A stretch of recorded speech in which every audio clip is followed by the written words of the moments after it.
ngayon. Gusto ko nang mainom. Trending kasi yung mga inumin niya. May pera pa ako dito, ma. May, ano kayo, tingnan ko nga, bilangin ko nga. 1, 2, 3, 4, 5, 6, 7, 8, 9, 10. So, nahulog to. So, 10 pala. So, makakabili akong malaki. Okay. Ayun, may ano kayang mabili dun? Ay, blue lemonade nga pala. Ayun lang sinasabi. Ate, ano pong, ano mo, binebenta? Huh? Blue lemonade po. Pabili nga po isa. Yung tig 10 lang po. Ito na po lahat.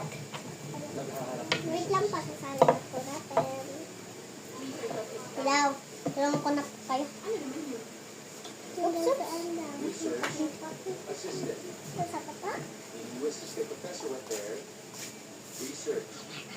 sarap nito.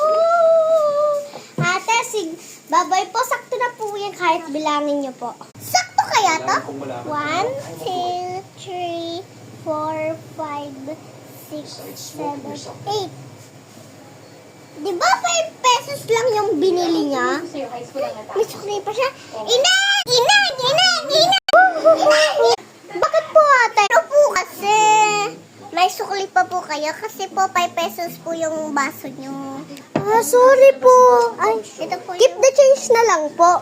Sige po, keep. Thank you po. Bye!